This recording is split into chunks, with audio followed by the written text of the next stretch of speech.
Welcome to Community with Closers. I'm your host, Pat Clark, and this is where closers are born. Get ready for high-energy stories, game-changing strategies, and the relentless pursuit of success. In each episode, we dissect the art of sealing the deal, celebrate triumphs, and explore the grit that defines salesmanship. This is the ultimate podcast for sales warriors ready to conquer the business battlefield. What's going on, guys? Welcome back to another Community with Closers. Got an amazing guest for you guys tonight. But hey, thanks for tuning in again, 8:30 Eastern Standard Time every Wednesday. We're here. Super excited to bring you an amazing episode. And so again, we got so much cool stuff coming in. So please, make sure you guys hit the like and write us a review, as we're getting on these episodes and we're bringing you amazing content each Wednesday. We appreciate the feedback. But without further ado, I want to bring Andrew Boerschig on. My man is in the house. We have an old company, I want to say. And he's going to tell you the story because it goes way back. So Andrew, what is up, brother? Not much, man. Thanks for having me. Yeah, super excited to have you on. And, we were talking a little bit before we hopped on here. It's just incredible what you guys got going on. So if you want to kind of tell us about Energy Solutions, I know you're the project manager, but dive in a little bit, where the company came from, how long, you guys been in business. I saw some of these things and yeah, let the audience know. Sure. So I'm with Guarantee Electrical based in St. Louis, and we actually started in 1902. And how we originated was something here in St. Louis was very, important was the 1902 World's Fair. And electricity was just coming in kind of at its infancy. And basically kind of our claim to fame and what we're really proud of is we illuminated the 1902 St. Louis World's Fair. We did it, but we also guaranteed that everything would work. So that was kind of our first step in the door. Group of entrepreneurs, 1902 started it. Now we're here in 2024, still kind of, plugging along and, working towards the future. I love it, man. I love it. And so, I wanted to ask the question too, how many employees and locations do you guys have? So we have, our headquarters is in St. Louis. We have satellite offices in Granite City, Illinois, Denver, one in California as well. Nice. So we do kind of have that national presence. My primary focus is in the Missouri, Illinois markets. But we have, hundreds upon hundreds of field technicians working in various different, areas. And same thing, our office staff has, everybody there to kind of help on the back end. I love it. I love it. So have you seen how long have you been with the company? So I'm actually just coming up on a year. It'll be a year at the end of the month here. So, but nice. Been in the industry for about 12 years. Joined Guarantee last summer. Nice. And so are you also on the sales side as well as management? Correct. Yeah. Kind of in our team unit here within Guarantee. We're managing the projects, but we're also going out there and, kind of eating what we kill. Right. So we're out there talking with these end users and developing those relationships that lead us toward that sale. So it's kind of a balanced approach. Yes, we have to go out and sell those projects, get those opportunities closed, and then manage them once we have them in-house. I love it, man. I love it. I think that's key too, because you're managing it, so you're selling it. You got the experience of managing and how a project runs, because then you're bringing all that knowledge. I call them the buzzwords. And so you can really talk to those folks on the sales side and say, yeah, this is what we just did. We just managed this project in X, Y, and Z to make it, go smooth or whatever it may be. Yeah, and we're really excited here at Guarantee as well. As of last year, we became 100% employee owned. Nice. So now we're all kind of in it together. Again, working for that kind of singular goal and kind of all being on the same page. It makes for a great team environment within the organization, and everybody kind of rowing that boat in the right direction, same direction, I should say. Yeah, no, I love that because then that's it, right? Like when everybody has that same mindset of they're all winning and they want to increase that company, and that's exactly what happens, man. That symmetry, and they start rowing in the same direction, things happen. Yep, absolutely.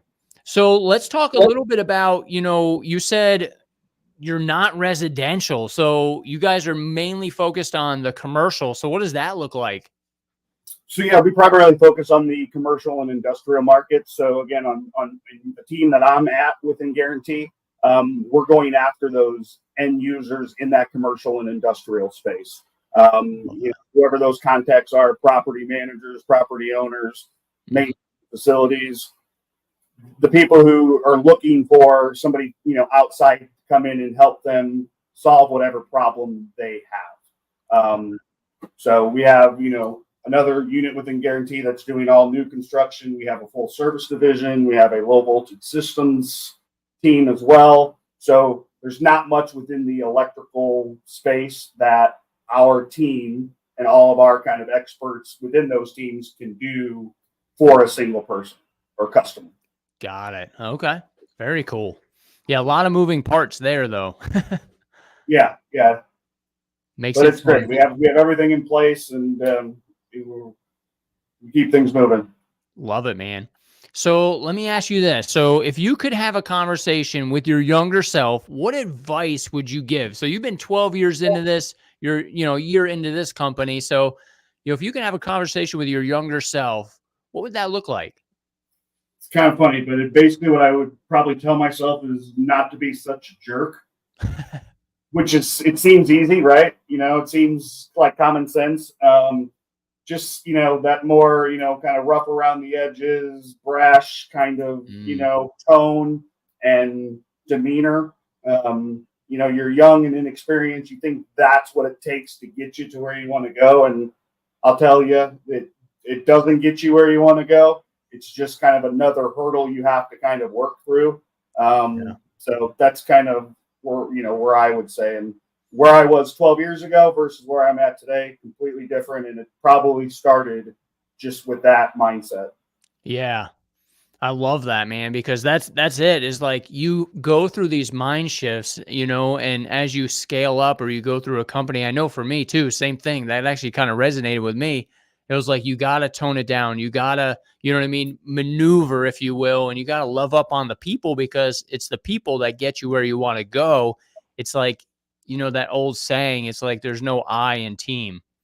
Yep. That's exactly right. You think you may know everything, but you don't. And, when you're younger, it's hard to actually realize that and accept that.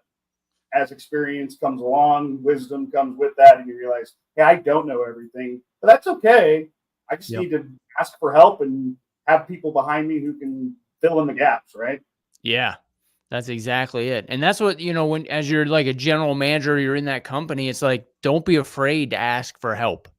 It's all right there, and you don't have to have all the answers. You just need to know who to go to get those answers to move the thing forward. Absolutely. Love that, man. Okay. And then, so what's the most crucial aspect of sales that business owners often overlook?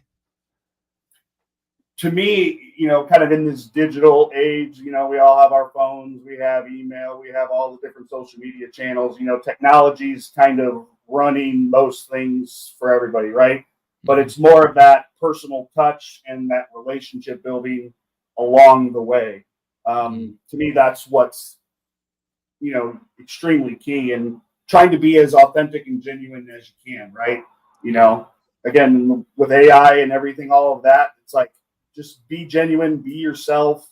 People tend to work with people they like, right? So let people know who you are, show them who you are, and you'll be amazed on what you kind of get back from them, right?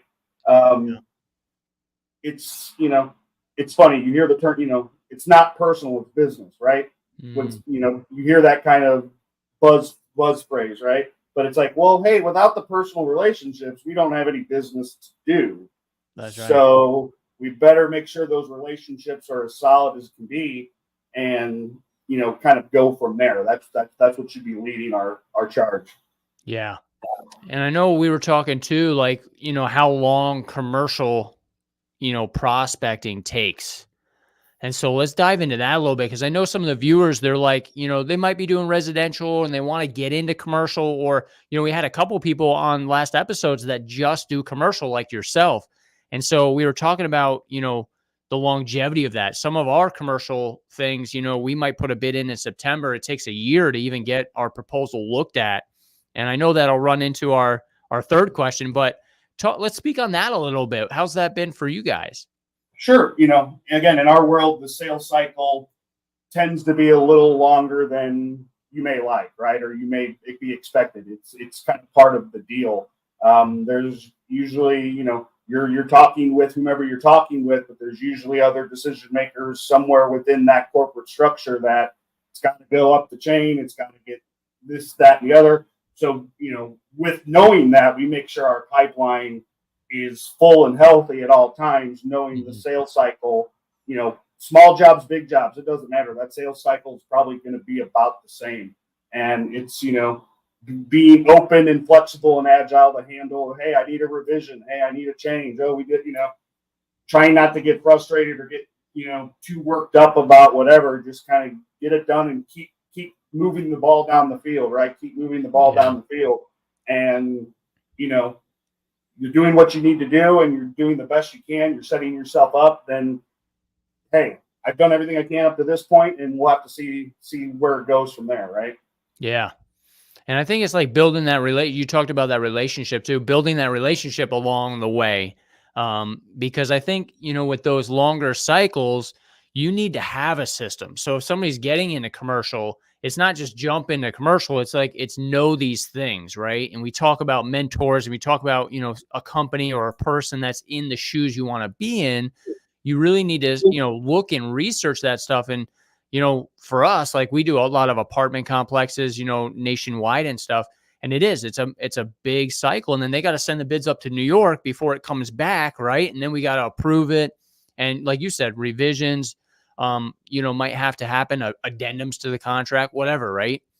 Yep. So, with that, what has the relationship been? And I know this is for, electrical contracting, energy solutions. So are you talking to property managers? Who's your direct contact, if you will, when you're in that cycle? It's really anybody in that commercial or industrial space. So be it a property manager of those type of places or that direct end user in a commercial or industrial setting. Again, it's that direct end user type of work and customer we're trying to go after. They have an issue, they have a problem, and they're looking to partner with somebody on that.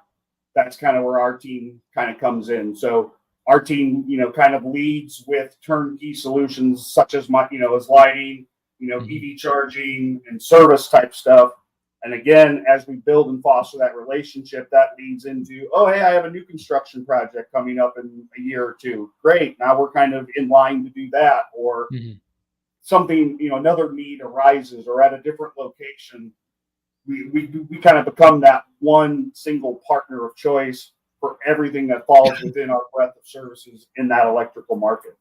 Got it. Okay, cool. Yeah, that reminds me too, like, I used to partner or network, if you will, with there was a bunch of them, but we had like janitorial services. They were doing the inside, so we'd partner with them and do the outside, the TPO roofs, those kinds of things. Because I see a lot of ins with that, with retrofitting lights. So you talk about hotels, right, with their signs, the LED signs, and a lot of different aspects. That opportunity literally is everywhere.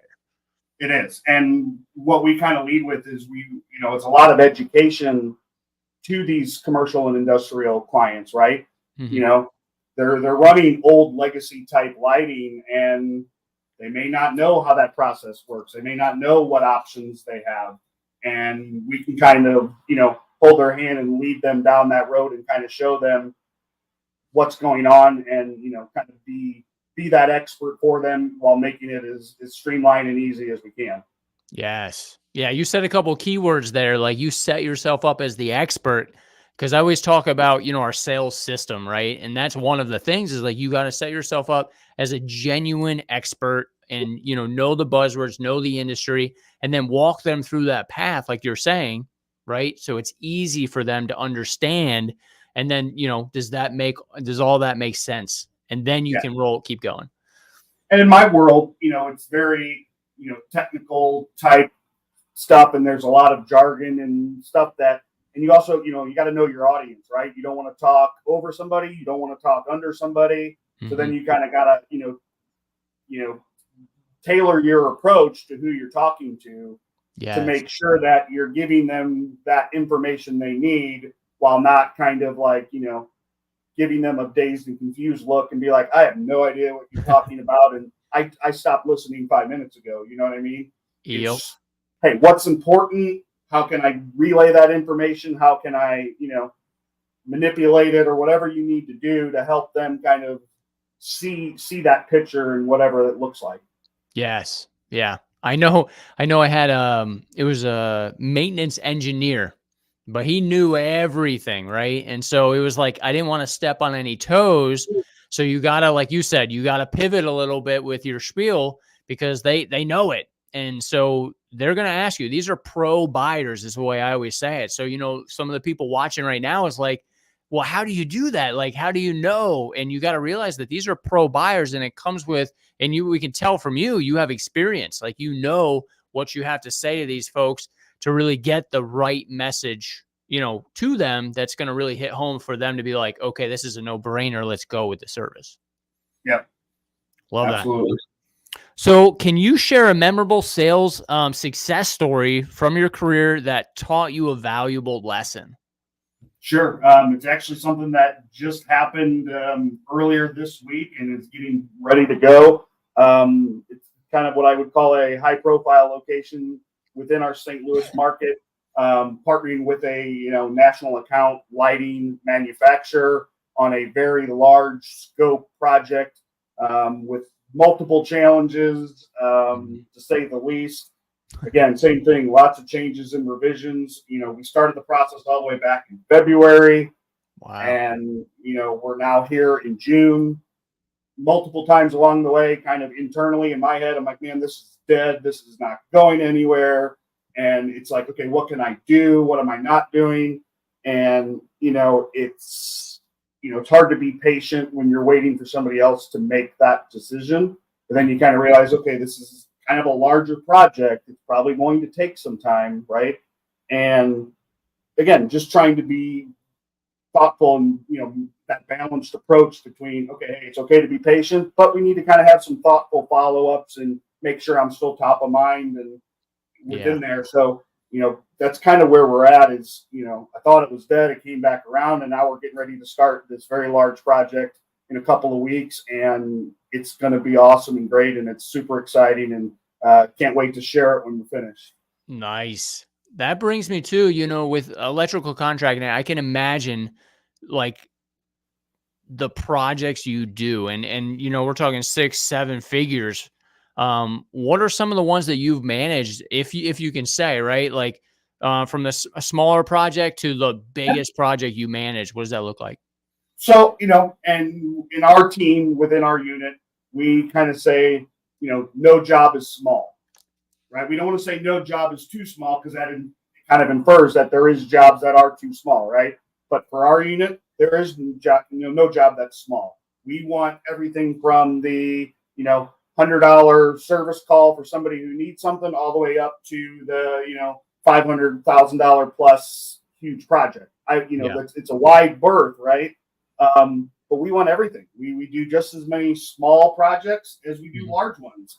And it helps us to be flexible and agile, right? We can get in and out. We can keep our field teams working and, consistently working and active and always going from project to project and always having stuff for them to do from our pipeline and, keeping everybody busy. So, it's unique with our team is we have that, various of sizes and they all kind of come with their own challenges and positives and all that. But, really it's, everything from, like I said, $100 to $500,000 plus, and then even plus that, you know what I mean? Yeah. It's kind of that 80-20 rule, right? Mm-hmm. So it varies, and it doesn't matter. That's kind of the thing. When there's no real kind of target, it is based kind of what the customer need is, what problem are they looking to solve, and you're going to kind of figure out, okay, where are they going to fit into that, and we kind of go from there. Nice. Yeah, I love that. And it's got to be like, going from you've been in this for 12 years. So like going into a large company with a lot of moving pieces, for you, the project manager, you're moving all those pieces. Where do you think like your true strong suit is? It's probably kind of in that front facing education part, like I mentioned before, and, clearly communicating the vision of what the project's going to be, but then again, kind of being that, expert on the back where I'll make this as easy and smooth as possible. And they actually enjoy the process along the way. We try to take as much off of their plate as we possibly can. And it's, that, service, and, above and beyond service and ultimate customer service. We hear it all the time. But you'd be amazed at stories we hear of, oh, you'll do that, or that's why I'm here. Like I'm not, if there's something I can't do, I'll be sure to tell you. But for the most part, I'm there to kind of take every step along the way for you, right? Yeah, I love that. Yeah. All right. So, in a competitive market, how can businesses differentiate themselves and win more sales? I know we're in in election years, sometimes it could be a little down. It's just, you never know. So in a competitive market, what do you feel like they can do? Have a holistic approach to what you're selling and who you're selling to, right? Avoid that tunnel vision and having blinders on and not kind of seeing what's all around you, right? Being flexible and agile, again, it's kind of what I said before.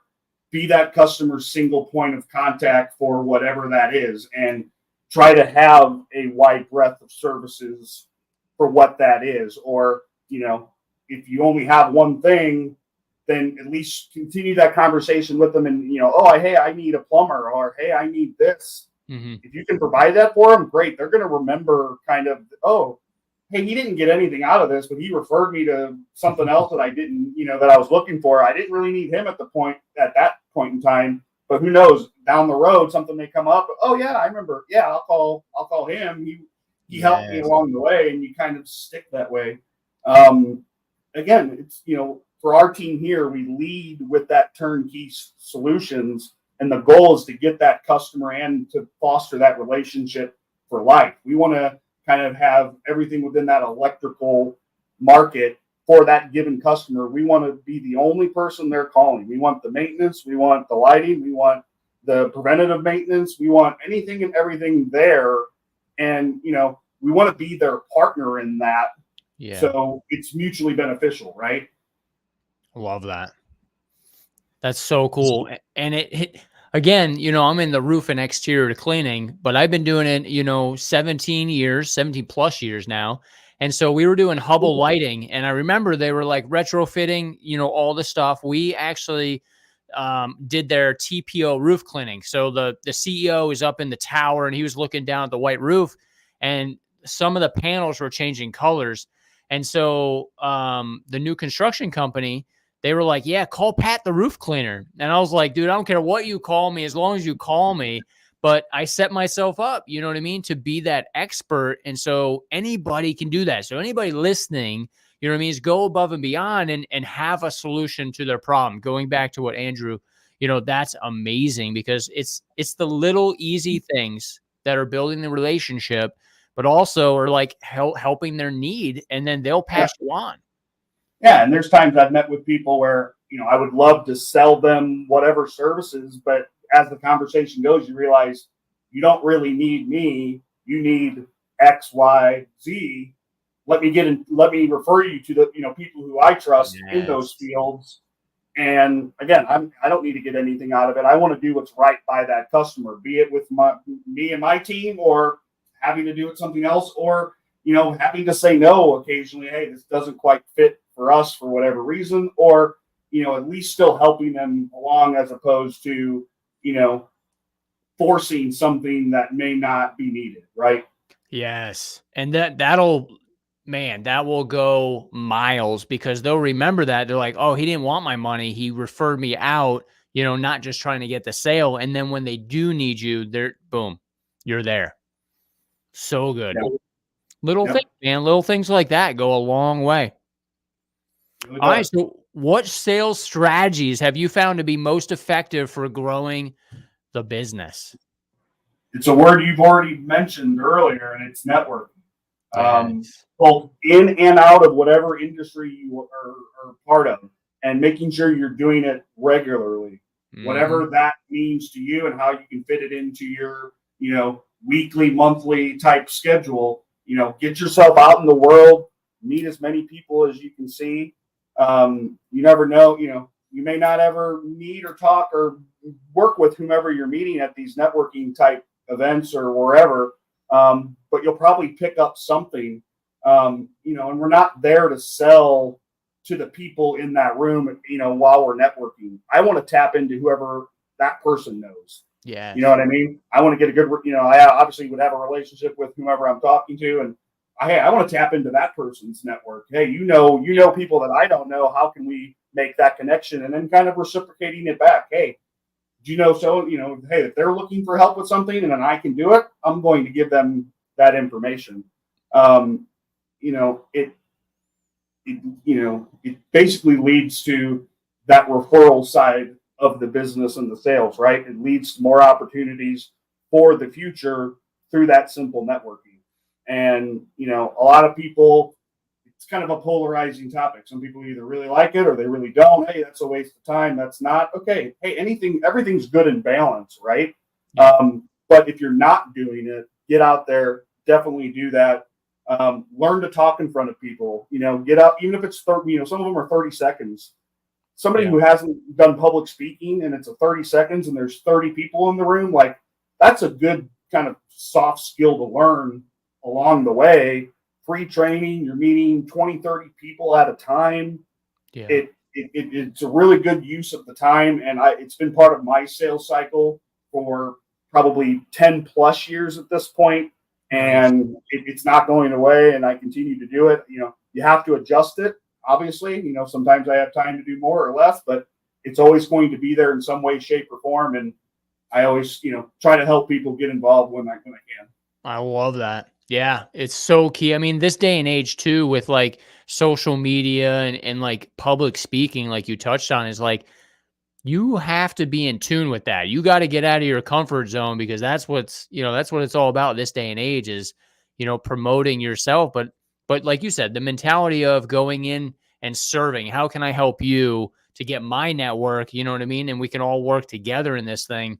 And that's what it's all about. You know what I mean? Is helping those people, because they will give your name to a lot of people going to networking events. Are you doing like BNI groups and stuff like that? So that's where my networking journey started. Okay. Handful of years ago, kind of thrown into a BNI chapter, kind of as a, defunct sales training. Yep. And, kind of moving from maybe like a back of the house operations type role to more of a forward facing sales customer type role. And that's kind of what lit that fire and got it going and sparked kind of the, I won't say exponential, but very, steep growth from that point forward, because it came naturally and I saw the benefit and, it was working. Yes, I love it. So that rolls into the next one is like, I know for me, when I was nurturing long-term clients, what does that look like for you guys? And what can we do, right? For viewers watching, how can we nurture long-term clients, from years to come? What does that look like for you guys? Again, it's just staying in that thoughtful, follow-up, right? How do I stay peace of mind? How do I, make sure they don't forget, or oh, hey, they don't, my card goes on the bottom of a pile, or, oh, they're ignoring my email, or, I've left 3 voicemails, whatever that is. It's, just being consistent, but again, that balanced approach. I kind of use the term, when it comes to the communication back and forth, hey, just because we finished the project, we probably still need the same communication with that person, but let your client or customer kind of lead the dance when it comes to that communication side of things. Hey, if they like to text. Yeah. They like to talk on the phone, make sure you're talking on the phone. If they want to see you, go see them. Hey, I want nothing but emails, then do that. The reality is we all know we're going to do a little bit of every one of those, right? Yep. It's when we say, okay, I'm going to do only this all the time. You kind of forget about the rest, and then you're gonna lose all of that, any momentum that you may have had, right? So it's that balanced type approach, and knowing when to use each, right? When to pull each one of those kind of out of your toolbox to do that. So it's kind of where I'm at, and don't assume that the customer or client wants to do things the way you want to do. You know what I mean? Yeah. Yeah. They're again, let them lead the dance and don't make any assumptions, and then kind of let it flow naturally from there. That's gold right there, man. So we did a little thing too, back before I sold my company, but we were doing videos. So every year, we had different people making contact with different departments in other companies, right? Like for billing and all these things, insurance. And so we would have our office admin do a video, and she would send a video to that other person up in the New York, corporate. And it's like, hey, we're down here, Precision Pro Wash. And she would do a little video, and it was cool because it was putting a face with a name, because they would always communicate via email. And so it was like a personal touch that we would do, on the commercial side, because they just, instead of just writing checks, they're like sending, oh yeah, we sent you this, we sent you that. Now I'm sending it to Audrey, right? Or whoever. Yep. And then I would do every year, I would just contact everybody and just say, hey, how did we do last year? And how can we do better next year? Sure. Little things like that just went to the moon, right? And now I talk to people monthly. Yeah. One thing that I kind of do that's kind of old school, again, back to, hey, we're in this technology age. I love them old school.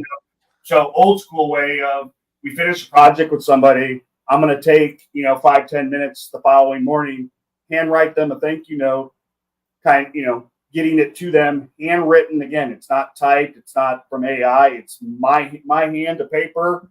And again, throw my card in there, mail it out, cost of the stamp. And it's kind of that, they think the project's done. Oh, we're never going to hear from them again. And then usually if you time it well, they're going to get that thank you card, kind of be like, oh, wow. Okay, great. Or then it's like, oh, hey, I have somebody for you. Or, hey, I have the next project. Or, hey, I want you to look at something else. Again, it's back to that kind of personal touch to make sure, like, hey, I'm here for you. I really do appreciate the business. And it's, even on the kind of the negative side, hey, projects we don't win, hey, I'll send them a note. Thanks for the opportunity to bid it. Keep me in mind for the next time. Hey, we're not going anywhere. We're here. Didn't work out this time, but we appreciate the opportunity and look forward to staying in touch. And you'd be amazed where it's like, oh, hey, it didn't work out here, but I think I have something else, and it just kind of goes. So it's celebrating the positive and the negative, good and bad, whatever that is, but making sure they know you care. Yeah, so good, man, so good. All right, so kind of landing the plane here because we're right at 9:04. So a couple more questions. So what role does effective communication play in successful sales, and how can businesses improve in that area? And I know you talked about communication and how it's key. So I just want to dive in a little bit more on that one. Yeah, it's again, balanced approach. You don't want to inundate. You don't want to get, we've all been around those pushy salespeople in whatever industry that, resonates with somebody. We've all been around that pushy salesman, and it doesn't feel good, right? It doesn't make you want to do that. And they're all around, and it's like, okay, that aggressive style, I don't want to say, it has its place maybe sometimes, but it's being more, again, balanced, not so much in your face, not searching, that dollar sign that's in front of you with the potential sale. I want the next one and the one after that and the one after that. It's again, it's a marathon, not a sprint. So again, we kind of, can get tunnel vision sometime, and you're, hyper focused on this one deal, and you've missed 12 others around you because you're hyper focused on this for whatever the reason is. And again, it's, we all seen stuff, stuff starts collecting dust. Oh, hey, this guy's not returning my calls. He's not returning my, got to sometimes get creative. Hey, what haven't I done yet? What's going on? And you'd be surprised, ask for that feedback. Hey, what could I be doing different? What's good? What's bad? You'll be amazed at what people will tell you, and sometimes, it happens, oh, hey, this isn't me. This is so-and-so. This is over here. Or, hey, I'm good, but I can't do anything until this happens, or this, Yes. Hey, cool. I have more information than I started with. I feel better now. I can kind of, mark that internally on my end, so we kind of know where it sits. And, again, until the customer tells you something's dead, nothing's dead. Yeah. You know what I mean? Yep. Nothing, it takes a lot for something to be marked dead, right? And we're going to be lucky if we hit on two or 3 out of 10, and that's probably a good day, right? Mm-hmm. So it's a lot of no's along the way, but it's like, hey, that no leads me to the next yes, or hey, another no to another no. Okay, I'm learning something along the way, right? So it's, and in keeping track of that, however that works for you, writing it down, use your calendar, kind of holding yourself accountable to what you're doing, as opposed to just kind of in your head, oh, I'm doing everything I can do. I'm great. This is awesome. Well, really sit and look at yourself in the mirror and be like, are you doing everything? Are you as good as you think you are? Are you as successful as you think you are? Mm-hmm. How do you do that? What metrics are you kind of gauging that success by? What's important to you? And it's going to be different for everybody, right? But you kind of have to do that to make sure you're still on the right track. 100%, man. It's like that book. It's like, I didn't win the battle, but I won the war. It always goes back to that. It's like, a customer might go or pick somebody, on this time, but they might not get the service that they really saw in you. And they may have went with whatever reason why, but they're going to use you one day, right? Like, it's not dead until it's dead. So that's gold, man. Love that. All right, man. So last question. So what actionable advice would you give to business owners looking to achieve a sales breakthrough in 2024? I would say, allowing your sales team to make mistakes, I think is key. Again, we're either going to win or we're going to learn. We're not losing anything. Nobody's losing anything. We're either going to win the opportunity or we're going to learn from not getting the opportunity, right? And again, how do we keep track of that? How do we monitor that? And, it kind of what we have here internally at Guarantee is lessons learned, right? Hey, we have something that doesn't go quite right. Share it amongst the team so somebody else doesn't make that mistake again, right? That's good. Learning from that mistake. Mistakes are going to happen. And it's, in the competitive world we live in, I don't think there's a lot of room for those mistakes. It's, giving people enough kind of wiggle room to, mess up and let them kind of learn from that and talk through it. And, again, having, open and honest conversations about whatever that is, good or bad. We're with our work team probably more than we are our family, right? So if we can't have open and honest conversations amongst each other, it's just not going to work. So we got to be able to have the hard, tough conversations as well as the fun and exciting ones, and kind of anything in between. It's like I kind of tell my kids, hey, you made a mistake.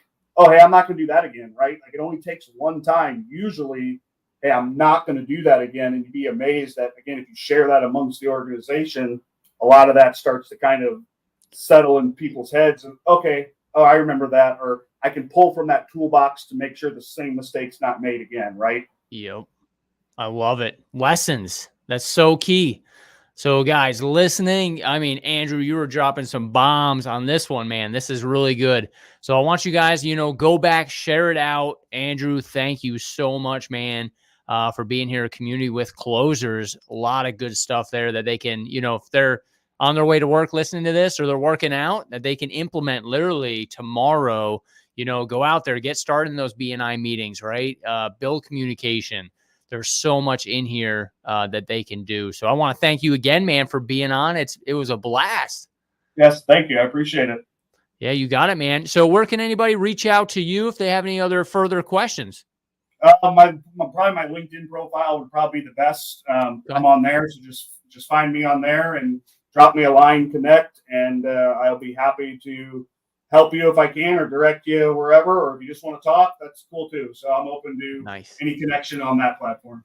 There you go. All right. Give my man Andrew some love, guys. So appreciate you being on and have an amazing night. We'll see you here next week, Wednesday, 8:30 Eastern Standard Time.